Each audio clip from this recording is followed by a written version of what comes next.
Hi നമസ്കാരം. പുതിയൊരു വീഡിയോയിലേക്ക് എല്ലാവർക്കും സ്വാഗതം. ഇന്നത്തെ വീഡിയോയിൽ നല്ലൊരു നാടൻ കറിയാണ്. നമ്മൾ സദ്യക്കൊക്കെ ഉപയോഗിക്കുന്ന മത്തങ്ങ എരിശ്ശേരി മുൻപയറിട്ടിട്ട് തയ്യാറാക്കുന്നത് എങ്ങനെയാണെന്നും അതിന് എന്തൊക്കെ ഇൻഗ്രീഡിയൻസ് വേണമെന്നും നോക്കാം. Welcome back to my channel VB Achu home. മത്തങ്ങ എരിശ്ശേരിക്ക് ഞാൻ ആദ്യം വേണ്ടത് വൻപയർ ഒന്ന് വേവിച്ചെടുക്കണം. ഒരു കുക്കറിലേക്ക് ഞാൻ ഒരു അരക്കപ്പ് വൻപയർ നല്ലപോലെ കഴുകി വൃത്തിയാക്കി അതിൽ ചെറിയ പയറിൻ്റെ തൊലിയൊക്കെ കാണും, അതൊക്കെ ഒന്ന് കളഞ്ഞ് വൃത്തിയാക്കിയതിന് ശേഷം എടുത്ത് വെച്ചിട്ടുണ്ട്. ഇതിലേക്ക് ഒരു കപ്പ് വെള്ളം കൂടി ഒഴിച്ച് കൊടുത്ത് കുക്കറിൻ്റെ അടുപ്പ് വെച്ചടച്ച് ഒരു ലോ ഫ്ലെയിമിൽ വെച്ചിട്ട് ഒരു 3 മുതൽ 4 വിസിൽ വേണം വൻപയർ ഒന്ന് വെന്ത് എടുക്കാനായിട്ട്, അങ്ങനെ ഒന്ന് വേവിക്കാനായിട്ട് വെക്കാം. ഒരു 300 ഗ്രാമോളം വരുന്ന മത്തങ്ങ തൊലിയൊക്കെ കളഞ്ഞ് ഒരു മൺചട്ടിയിലേക്ക് എടുത്തിട്ടുണ്ട്. ഇതിലേക്ക് ഒരു 1/4 ടീസ്പൂൺ മഞ്ഞൾപ്പൊടിയും ടേസ്റ്റിന് ആവശ്യമായിട്ട് 1 ടീസ്പൂൺ ഉപ്പും കുറച്ച് കറിവേപ്പിലയും ചേർത്ത് കൊടുക്കുന്നുണ്ട്. കുറച്ച് വെള്ളം, ഒരു കപ്പ് വെള്ളം കൂടി ഒഴിച്ച് കൊടുക്കുക. പിന്നെ വേണ്ടത് ഒരു 1/2 ടീസ്പൂൺ കാശ്മീരി മുളക് പൊടിയാണ് ഞാൻ ചേർത്ത് കൊടുക്കുന്നത്. സാധാ മുളക് പൊടിയാണെങ്കിൽ 1/4 ടീസ്പൂൺ മതിയാവും. ശരിക്കും നമുക്ക് ഒത്തിരി അങ്ങ് എരിവ് മുന്നോട്ട് നിൽക്കേണ്ട. ശേഷം നല്ലതുപോലെ ഒന്ന് ഇളക്കി യോജിപ്പിച്ചതിന് ശേഷം ഇതൊന്ന് വേവിച്ചെടുക്കുക. ഒരു 4 മുതൽ 5 മിനിറ്റ് സമയം ഒരു മീഡിയം ലോ ഫ്ലെയിമിൽ വെച്ചിട്ട് മത്തങ്ങയും ഒന്ന് വേവിച്ചെടുക്കാം. ആ സമയം കൊണ്ട് ഞാനൊരു 3/4 കപ്പോളം തേങ്ങ തിരുമ്മിയെടുത്തിട്ടുണ്ടായിരുന്നു. ഇതിലേക്ക് ഒരു 3 അല്ലി വെളുത്തുള്ളി, 1/2 ടീസ്പൂൺ നല്ല ജീരകമാണ് ചേർത്ത് കൊടുക്കുന്നത്. ചെറിയൊരു തരിതരിപ്പോടുകൂടി കുറച്ച് വെള്ളം ഒഴിച്ച് കൊടുത്ത് ഇതൊന്ന് അരച്ചെടുത്ത് മാറ്റി വെക്കാം. മത്തങ്ങ ഇപ്പോൾ ഒരു 4 മിനിറ്റ് ആയിട്ടുണ്ട്, വെന്ത് കിട്ടിയിട്ടുണ്ട്. മത്തങ്ങ ഇതുപോലെ ഒന്ന് ഉടച്ചു കൊടുക്കുക. ഒരു മീഡിയം ലോ ഫ്ലെയിമിൽ വെച്ചിട്ട് ഉടച്ചു കൊടുത്തതിന് ശേഷം നമ്മൾ വേവിച്ചെടുത്ത് വെച്ചിട്ടുള്ള വൻപയറും റെഡിയാക്കി കിട്ടിയിട്ടുണ്ട്. വൻപയർ ചേർത്ത് കൊടുക്കാം. വൻപയർ വേവിക്കുമ്പോൾ കുറച്ച് വെള്ളമെങ്കിലും ഇതുപോലെ കാണും, ഒട്ടും അങ്ങ് പറ്റിച്ച് വേവിച്ചെടുക്കണ്ട.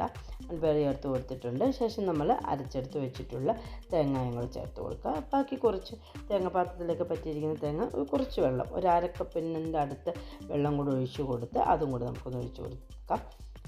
ഇപ്പം വെള്ളവും കൂടെ ഒഴിച്ച് കൊടുത്തിട്ടുണ്ട്. ഇതൊന്ന് നല്ലതുപോലെ ഇളക്കി മിക്സ് ചെയ്യണം.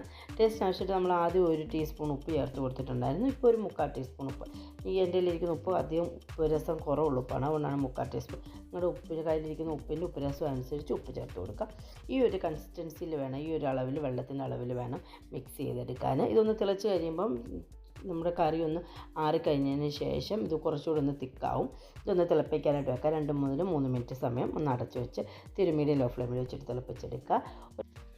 ഒരു 1/4 കപ്പോളം തേങ്ങ തിരുമ്മിയത് ഒരു പാത്രത്തിലേക്ക് ഇട്ട് കൊടുത്ത് ഇതൊന്ന് വറുത്തെടുക്കണം. നമ്മൾ തേങ്ങ ഒന്ന് വറുത്ത് ചേർക്കാൻ, കറിയിലേക്ക് ചേർക്കാൻ വേണ്ടിയാണ്. നമ്മൾ സാധാരണ തീയലിനൊക്കെ വറുത്ത് എടുക്കുന്ന അതേ ഒരു പരുവത്തിൽ ഒരു മീഡിയം ലോ ഫ്ലെയിമിൽ വെച്ചിട്ട് ഒന്ന് മൂപ്പിച്ച് വറുത്തെടുക്കുക. അത് ഒരു ഗോൾഡൻ ബ്രൗൺ കളർ ആവുന്നിടം വരെ അങ്ങനെ ഒന്ന് എടുത്ത് വറുത്തെടുത്ത് മാറ്റി വെക്കാം. നമ്മുടെ മത്തങ്ങ എരിശ്ശേരി നല്ലതുപോലെ വെന്ത് അരപ്പൊക്കെ ഒന്ന് വെന്ത് കുറുകി റെഡി ആക്കിയിട്ടുണ്ട്. നല്ലൊരു മണമൊക്കെ വരുന്നുണ്ട്. അരപ്പും വെളുത്തുള്ളിയൊക്കെ ഒന്ന് വെന്തതിൻ്റെ മണം വരുന്നുണ്ട്.